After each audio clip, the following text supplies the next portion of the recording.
Good afternoon बच्चा लोग, welcome to chemistry concept P block chapter oxo acid of phosphorus, oxo acid of sulphur और उसके बाद वाला हमारा नेक्स्ट टॉपिक है अभी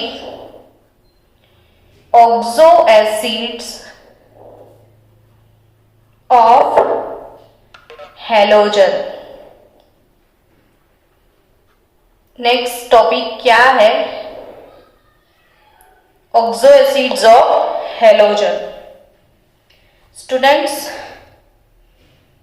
ऑक्सो एसिड में थोड़ी बहुत थियरी इसमें है टेक्स्ट बुक में, तो वो भी फोकस कर लेते हैं तो साथ साथ में आपका थियरी टॉपिक भी हो जाए। तो ऑक्सो एसिड में सबसे पहले फ्लोरीन के बारे में बोल दिया है कि फ्लोरीन, ये हैलोजन जो है वो 17th group element fluorine, chlorine, bromine और आयोडीन। हैलोजन हम किसको बोलते हैं? तो ग्रुप नंबर 17th एलिमेंट्स जिसे हम बोलते हैं हैलोजन्स। तो हैलोजन्स में कौन कौन से एलिमेंट आते हैं? फ्लोरीन, क्लोरीन, ब्रोमीन और आयोडीन। तो ऑब्वियसली ग्रुप में जैसे जैसे top to bottom move on करते हैं तो साइज हमेशा इंक्रीज होती है। तो अगर ये फ्लोरीन, ये क्लोरीन, ये ब्रोमीन, आयोडीन, तो सबसे छोटा सा बच्चा फ्लोरीन है। And as we know that in whole periodic table, as we know that in whole periodic table highest electronegativity 118 total element में highest electronegativity किसका है? तो फ्लोरीन का। एंड इलेक्ट्रोनेगेटिविटी ऑफ फ्लोरीन इसका 4 है। इलेक्ट्रोनेगेटिविटी फ्लोरीन की 4 है, जो 11th में चैप्टर 3 में according to Pauling scale fluorine की इलेक्ट्रोनेगेटिविटी मेंशन करी है 4। तो हाईएस्ट इलेक्ट्रोनेगेटिविटी फ्लोरीन की है। साइज सबसे छोटा है। और ड्यू टू एक चीज मुझे याद आई तो मैं बता दूं अभी कि इसकी इलेक्ट्रोनेगेटिविटी सबसे ज्यादा है ना बच्चों। तो ये सारे जो डायटॉमिक गैस बनते हैं, जैसे फ्लोरीन से बनेगा F2, क्लोरीन से बनेगा Cl2, ब्रोमीन से बनेगा Br2 और आयोडीन से बनेगा I2। तो इसमें एक क्वेश्चन कॉम्पिटिटिव लेवल के लिए हमेशा आता है, बॉन्ड डिसोसिएशन एंथैल्पी के बारे में। ये आपको बोर्ड, गुजकेट सब जगह ये क्वेश्चन आता है। अभी याद आया तो बताते चलते हैं ताकि आपके माइंड में वो सेट हो जाए कि बॉन्ड डिसोसिएशन एंथैल्पी क्या होता है। तो ये फ्लोरीन और फ्लोरीन के बीच का बॉन्ड ब्रेक करने के लिए जो एनर्जी देना पड़ता है, बॉन्ड डिसोसिएशन एंथैल्पी हम इसको बोलते हैं कि बॉन्ड को ब्रेक करने के लिए जो एनर्जी देना पड़ता है। अब बॉन्ड डिसोसिएशन एंथैल्पी पूछते हैं जब, तो बच्चे अपना लॉजिक कैसे लगाते हैं कि आयोडीन आयोडीन, ये लॉजिक बच्चे का सही है वैसे, क्योंकि हर जगह हम वही लॉजिक अप्लाई करते हैं। तो ये F2 मॉलिक्यूल, ये छोटू सा बॉन्ड है, ये बड़ा सा बॉन्ड है, ये बड़ा सा है, ये बड़ा लंबा बॉन्ड जल्दी ब्रेक हो जाता है। तो हम वही सोचेंगे कि सबसे कम बॉन्ड डिसोसिएशन एंथैल्पी I2 की होगी, क्योंकि लंबा बॉन्ड है, ये जल्दी से टूट जाता है। लेकिन एज एन एक्सेप्शन F2 का छोटा है, नहीं टूटेगा ऐसा हम सोचते हैं, लेकिन फिर भी सबसे जल्दी टूटता है फ्लोरीन। तो ये एक एक्सेप्शन है ना केमिस्ट्री में, इसलिए ये बार बार पूछते हैं बच्चे, यहाँ पे गड़बड़ करने के चांस बढ़ जाते हैं। इसलिए अब क्यों है? तो वही चीज कि फ्लोरीन की इलेक्ट्रोनेगेटिविटी हाईएस्ट है, हाईएस्ट इलेक्ट्रोनेगेटिविटी है फ्लोरीन की। और तभी इलेक्ट्रोनेगेटिविटी मतलब क्या कि बॉन्ड में जो शेयरिंग वाला इलेक्ट्रॉन पेयर है उसको अपनी तरफ खींचना। अब इसकी इलेक्ट्रोनेगेटिविटी हाई है तो ये अपनी तरफ इसको बहुत खींचता है, वैसे ये भी इसको बहुत खींचता है तो बॉन्ड जल्दी से टूट जाता है।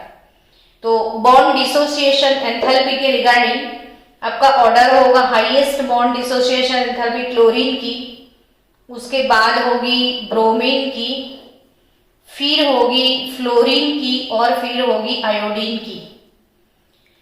तो ये ऑर्डर बिना भूले याद रखना, बिना भूले।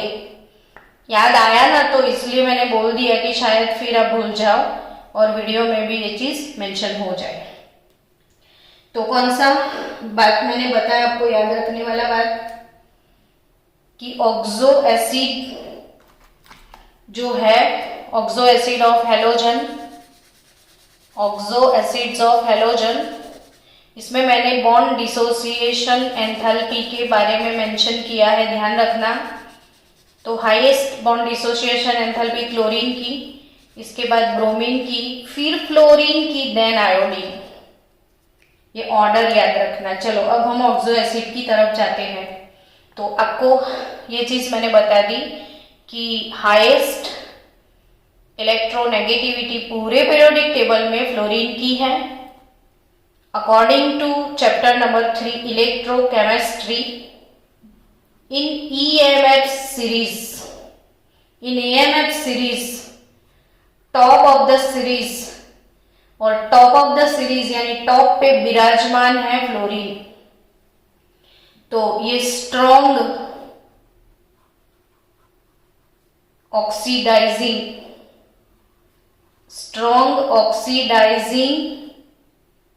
एजेंट है fluorine, strong oxidising agent. Done.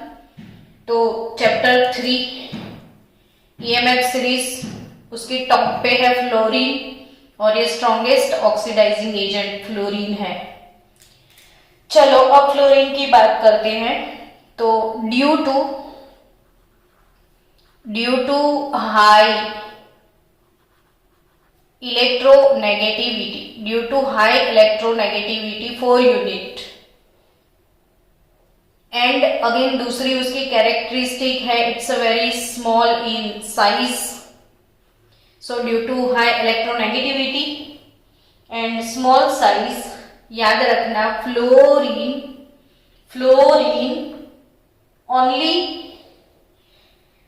Fluorine forms only one oxo acid, इसके ज्यादा ऑक्सो एसिड नहीं है बिकॉज ऑफ स्मॉल छोटू साइज एंड हाई इलेक्ट्रोनेगेटिविटी। तो इसका एक ही ऑक्सो एसिड है HOF, hypofluorous acid, hypofluorous acid, ये FLUO, हाँ हाइपोफ्लोरस एसिड। चलो तो इसका एक ही एसिड है famous hypofluorous acid HOF only. अब ऑक्सो एसिड का पहले टेबल बना देते हैं, फिर इसके रिगार्डिंग जितनी इंपॉर्टेंट बातें हैं मैं वो आपको सिखा दूं। कौन कौन से ऑक्सो एसिड अवेलेबल है हैलोजन के? तो हेलिक 1 acid, halic 3 acid, halic 5 acid and हेलिक 7 acid. ये 1 5 3 7 क्या है? तो ऑक्सीडेशन स्टेट। अब हेलिक 1 एसिड इसे बोलते हैं हेलिक 1 एसिड का नाम है halous acid, hypo halous acid. Halic 1 को क्या बोलते हैं हम? हाइपोहेलस, OUS होगा, हाँ, हाइपोहेलस। अब हाइपो निकाल दो तो H, ये हेलस एसिड, हाइपोहेलस एसिड, ये हेलस एसिड, इसको बोलना है आपको हेलिक एसिड, और लास्ट वाला होगा पर हेलिक एसिड, पर हेलिक एसिड। स्टूडेंट्स, ये इसके जनरल नेम है, और ये एक स्टॉक नोटेशन के हिसाब से हमने पढ़ा था ना कि रोमन लेटर्स में ब्रैकेट में ऑक्सीडेशन स्टेट लिख के ऐसे भी लिख सकते हैं। तो जनरली हेलिक, ये according to stock notation, halic 1 acid, halic 3 acid, halic 5 acid, halic 7 acid, लेकिन इसके रियल नेम है हेलिक 1 एसिड यानी हाइपोहेलस एसिड। अब क्लोरीन, ब्रोमीन, आयोडीन, सबके कौन कौन से एसिड है वो मेंशन कर लेते हैं टेबल में, ताकि आपको समझ में आ जाए। चलो, हाइपोहेलस एसिड तो HOF अवेलेबल है। फ्लोरीन का एक ही ऑक्सो एसिड आपको मिलेगा, बाकी के नहीं मिलेंगे। क्लोरीन के बारे में बोलूं ना तो क्लोरीन तो बाप रे बाप सब कुछ बनाता है। HOCl, फिर HOClO, फिर HOClO2, फिर HOClO3, और इसको कंडेंस करके मैं लिख दूं तो HOCl, इसको कंडेंस करके लिखूं तो HClO2, HClO3 और HClO4 भी लिख सकते हैं हम। वैसे ब्रोमीन की बात करें तो ब्रोमीन हाइपोब्रोमस बनाएगा, ये सेकेंड वाला एसिड नहीं बनता उसका, ब्रोमिक नहीं बनेगा, ब्रोमस नहीं बनेगा, उसका बनेगा ब्रोमिक और पर ब्रोमिक, यानी HOBrO2 मतलब HBrO3 और ये HBrO4, ये दोनों इसके मिलेंगे। अब क्लोरीन आयोडीन का तो HOI अवेलेबल है, फिर इसके ये अवेलेबल नहीं है, लेकिन इसका ये बाकी का अवेलेबल है, तो ये HBrO3, ये HiO3 और HiO4, HiO3 और HiO4। अब सबके नाम बच्चों, ये कॉमन हाइपोहेलस, ये हेलस, ये हेलिक और ये परहेलिक, यानी इसका नाम अगर आपको लिखना है तो आप क्या लिखोगे? तो हाइपोफ्लोरस, क्या लिखोगे? हाइपोफ्लोरस।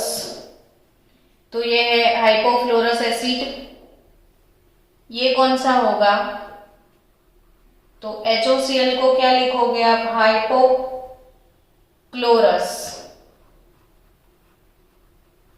ये हाइपोब्रोमस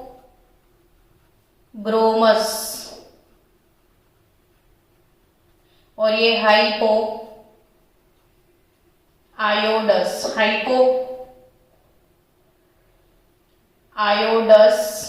एसिड।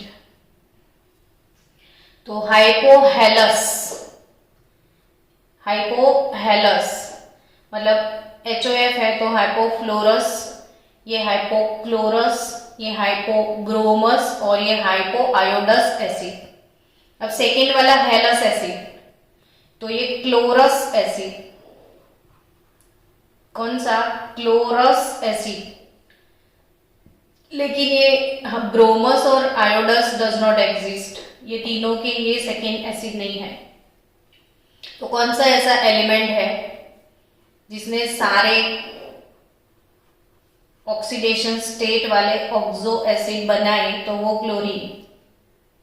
कौन सा ऐसा हेलोजन है जिसने एक ही बनाया, तो वो फ्लोरीन। ये अब तीसरा नाम, तो हेलिक, यानी इसको बोलेंगे हम क्लोरिक एसिड, इसको बोलेंगे ब्रोमिक एसिड, और इसको बोलेंगे आयोडिक एसिड। ये है आयोडिक एसिड। तो HClO4 को क्या बोलेंगे, तो इसको बोलना है पर क्लोरिक, ये होगा पर ब्रोमिक, और ये है पर आयोडिक, पर आयोडिक। तो ये पर क्लोरिक, पर ब्रोमिक, पर आयोडिक, ये क्लोरिक, ब्रोमिक, आयोडिक, ये क्लोरस, ब्रोमस, आयोडस, और ये दोनों तो है ही नहीं, और ये हाइपो। तो अच्छे से इसके नाम प्रिपेयर कर लेना। तो इसके बारे में इसकी कैरेक्टरिस्टिक है जो हम मेंशन कर देते हैं कि most of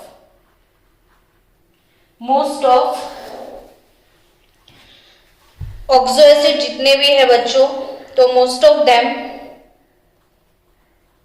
can not be isolated.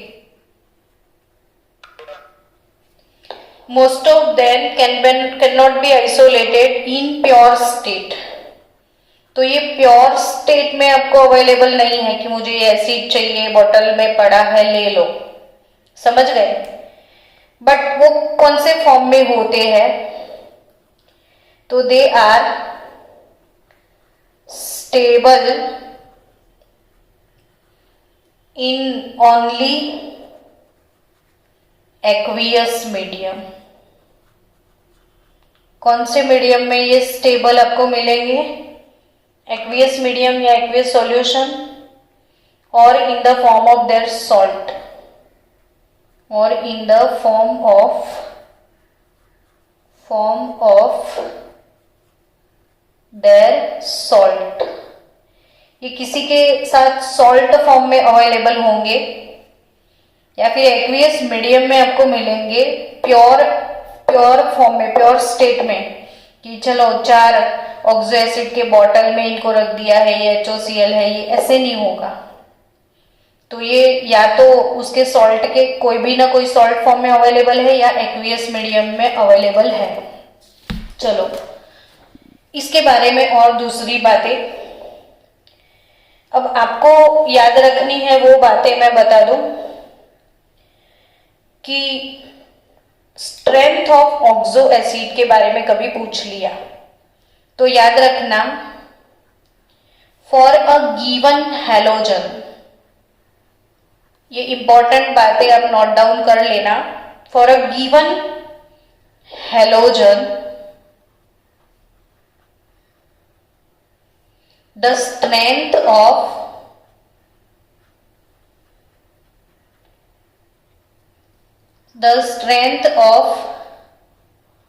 Oxo acid और oxy acid increases with increase in oxidation state। तो अगेन स्टूडेंट्स, JEE नीट वाले बच्चों, अब तो ये क्वेश्चन गुजरात बोर्ड के पेपर में भी बहुत बार देखने को मिला है, और गुजसेट वाले बच्चों MCQ याद रखना। मैं MCQ जितने भी है मेंशन करती जाती हूँ, आप फोकस करोगे तो हमेशा इजीली सब कुछ क्रैक कर पाओगे। HClO2, HClO3 और HClO4, उनकी एसिडिक स्ट्रेंथ के बारे में बहुत बार पूछ लिया है, तो याद रखो इनमें से सबसे ज्यादा स्ट्रॉन्ग एसिड कौन होगा। तो the strength of oxo acid increases with increase in oxidation state. इसमें ऑक्सीडेशन स्टेट +1, इसका +3, इसका +5, इसका +7। तो एसिडिक स्ट्रेंथ ये वाले मैनर में इंक्रीज होती है।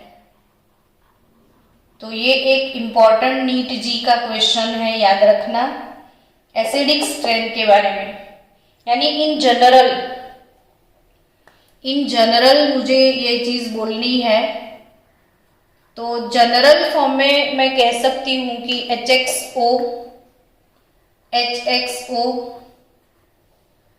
HXO2,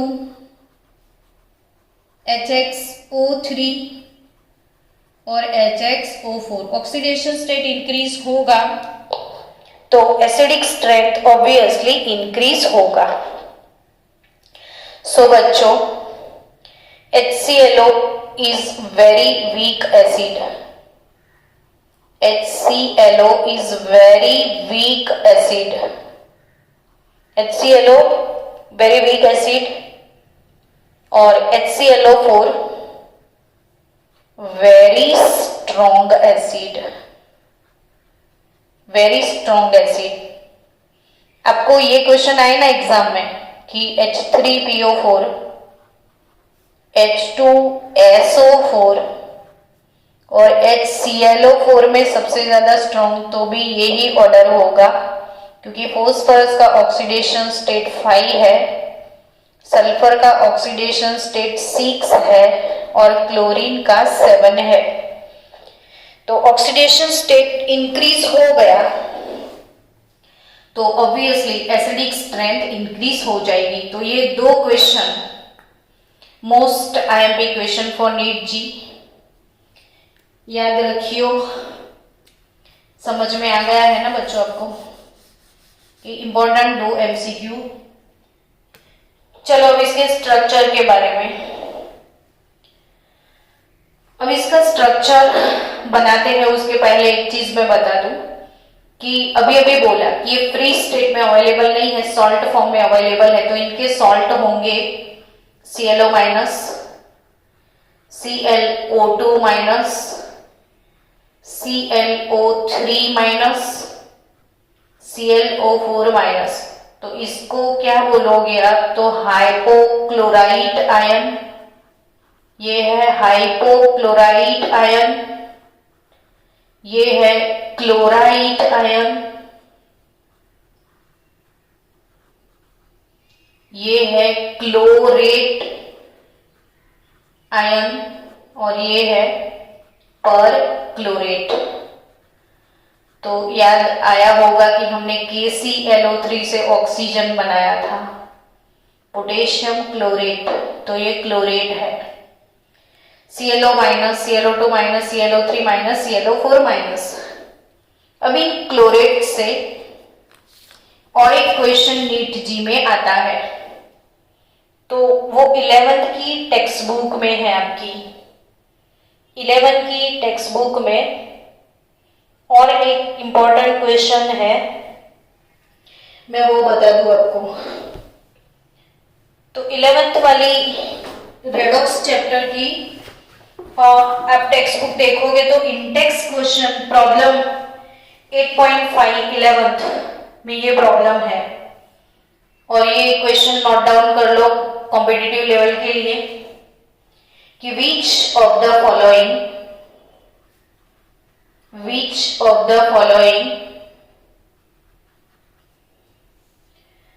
species do not, which of the following species do not show disproportion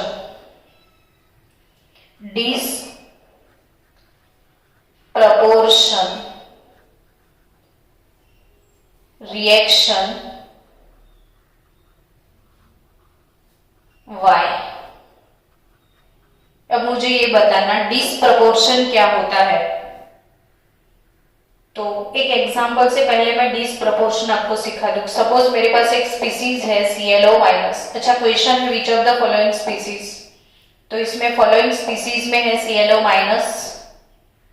ClO2-, ClO3- and ClO4 minus 11th का टेक्स्ट बुक प्रॉब्लम नंबर 8.5।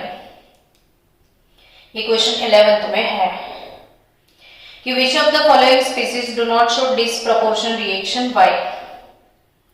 तो इसमें ये जितने भी रेडिकल है ClO minus, ClO2 minus, ClO3 minus, इसमें क्लोरीन का oxidation state +1, ये +3, ये +5 एंड ये +7। अगर मैंने ClO माइनस को लिया तो ClO माइनस से 2Cl माइनस मिल सकता है और ClO3 माइनस में वो जा सकता है। मतलब बच्चों क्लोरीन का ऑक्सीडेशन स्टेट यहाँ पे +1 है, तो वो +1 से -1 में भी गया और +5 में भी गया, तो ये 1 से डिक्रीज हुआ, +1 to -1, यानी ये क्या हो गया, ऑक्सीडेशन स्टेट डिक्रीज हुआ, जिसको आप बोलते हो रिडक्शन, और इसमें हुआ इंक्रीज, तो इसको आप बोलते हो ऑक्सीडेशन। तो डिसप्रपोर्शनेशन मतलब क्या, तो जो सेम स्पीसीज है, सेम स्पीसीज सेम टाइम पे ऑक्सीडाइज भी होती है और रिड्यूस भी होती है, इसे डिसप्रपोर्शन रिएक्शन बोलते हैं। अब मैंने ClO माइनस का इक्वेशन भी बता दिया, तो अब तो समझ गए कि इसमें इसका डिसप्रपोर्शन हो जाएगा। तो ClO2 माइनस का होगा, तो ClO2 माइनस का डिसप्रपोर्शन रिएक्शन है 6Cl2 माइनस, जिसमें इसका ऑक्सीडेशन स्टेट +3 है, तो वो कन्वर्ट होगा ClO3 माइनस में और 2Cl माइनस में, यानी कि +3 से ये +5 ऑक्सीडाइज हुआ, +3 से -1 ये रिड्यूस हुआ, यानी इसका भी डिसप्रपोर्शन पॉसिबल है। तो तीसरा ClO3 माइनस, तो 4ClO3 माइनस Cl माइनस में कन्वर्ट होगा एंड 3ClO4 माइनस में कन्वर्ट होगा, यानी ये इसमें है +5, तो इससे ये -1 भी हो सकता है, +7 भी हो सकता है। तो ये इसका और इसका हाइपोक्लोराइट, क्लोराइड और क्लोरेट का डिसप्रपोर्शन पॉसिबल है, किसका नहीं है, तो आंसर इज ClO4 माइनस। तो ClO4 minus does not, ClO4 minus does not disproportionate because कि Cl इसके मैक्सिमम ऑक्सीडेशन स्टेट में है। क्लोरीन 17th ग्रुप का मेंबर है और इसका मैक्सिमम ऑक्सीडेशन स्टेट +7 है, ये चीज सबको पता है। क्लोरीन का मैक्सिमम ऑक्सीडेशन स्टेट +7 है, यानी ये +7 से डिक्रीज हो सकता है, इंक्रीज कभी भी नहीं हो सकता है। तो इसमें 7 से कभी इंक्रीज नहीं, हाँ ये 3 था तो इंक्रीज हुआ 5 में, ये 5 था तो इंक्रीज हुआ 7 में, ये 1 था तो चला गया 5 में, लेकिन जो 7 है वो कभी इंक्रीज नहीं होगा, यानी इसमें जो ClO4 माइनस है इसका डिसप्रपोर्शनेशन बिल्कुल भी पॉसिबल नहीं है। तो ऑक्सो एसिड के बारे में एक ये चीज आपको याद रखनी है। चलो ऑक्सो एसिड के बारे में कोई बार क्वेश्चन आते हैं, कोई बार नहीं, मोस्ट प्रोबेबल नीट के पेपर में एक आध क्वेश्चन तो ऑक्सो एसिड से हमेशा होता ही है। तो ऑक्सो एसिड के यूजेस के बारे में मैं बता दूं कि सोडियम हाइपोक्लोराइड जो है NaOCl is used as household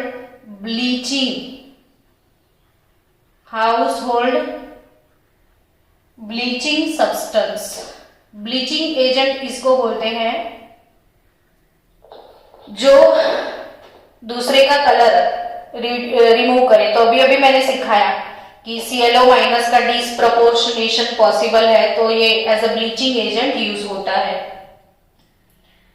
फिर ब्लीचिंग पाउडर आपको याद रखना है, CaOCl2 calcium hypochloride, CaOCl2 calcium hypochloride, ये ब्लीचिंग पाउडर। तो इसमें ब्लीचिंग प्रॉपर्टी एक्चुअली हाइपोक्लोराइड के पास है, देखो इसमें भी और इसमें भी। तो कैल्शियम ऑक्सीक्लोराइड या calcium hypochloride is used as a bleaching agent. तो चलो ये हो गई ये ऑक्सो एसिड की एक दो बातें जो काम की थी। और KClO3 तो आपको पता है ना, KClO3 जो हमारी मैच स्टिक आती है ना, मैच स्टिक, इसके ऊपर ये ब्लैक ब्लैक सा पोर्शन होता है, ये क्लोरेट होता है KClO3। फोस्फोरस नहीं होता है, फोस्फोरस तो वो माचिस का जो डिब्बा है ना उसके साइड पे, वो पेपर के वो ब्लैक साइड पे ब्लैक ब्लैक डिजाइन इसमें, लेकिन ये मैच स्टिक के ऊपर पोटेशियम क्लोरेट है होता है। चलो अब स्ट्रक्चर बना ले ताकि हमारा लेक्चर ओवर हो जाए। तो HOCl बहुत सिंपल सा स्ट्रक्चर है, HOCl HOCl HOCl हो गया, कितना सिंपल स्ट्रक्चर। तो ये HOCl, दूसरा एक ऑक्सीजन इंक्रीज ऐसे होगा, दूसरे दो इंक्रीज करने हैं तो ऐसे होंगे, और 3 इंक्रीज करना है आपको तो ऐसे होंगे।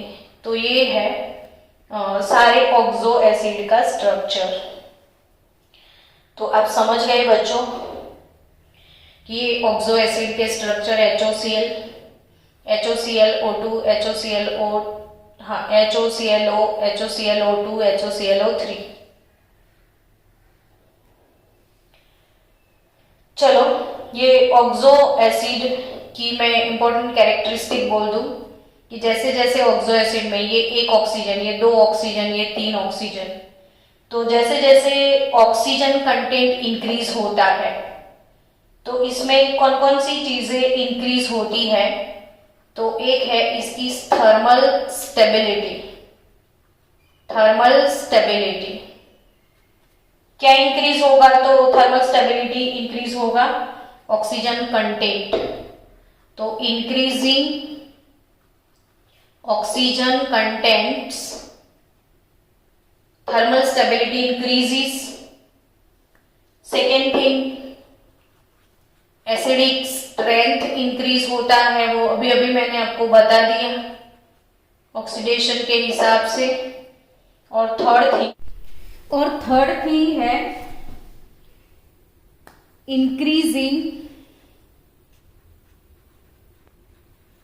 Increases oxidising power. अब ऑक्सीडाइजिंग पावर में बच्चों ये समझ लो कि HClO4 जिसमें क्लोरीन का ऑक्सीडेशन स्टेट मैक्सिमम +7 है, तो वो 7 से कभी भी इंक्रीज नहीं होगा, लेकिन 7 से डिक्रीज होने की टेंडेंसी बहुत ज्यादा है, और 7 से वो डिक्रीज होगा यानी वो रिड्यूस होगा। और अगर वो रिड्यूस होता है तो वो स्ट्रॉन्ग ऑक्सीडाइजिंग एजेंट होगा। वो कैसा ऑक्सीडाइजिंग एजेंट होगा, स्ट्रॉन्ग, यानी ऑक्सीजन कंटेंट बढ़ने के साथ थर्मल स्टेबिलिटी इंक्रीज होती है, एसिडिक स्ट्रेंथ इंक्रीज होती है, और ऑक्सीडाइजिंग पावर भी इंक्रीज होती है। सो बेस्ट ऑक्सीडाइजिंग एजेंट यहाँ पे होगा HClO4। तो HClO2, HClO3 और HClO4, तो स्ट्रॉन्गेस्ट ऑक्सीडाइजिंग एजेंट होगा HClO4, ये वाला स्ट्रॉन्ग है। चलो मिलते हैं नेक्स्ट लेक्चर में, बाय बाय।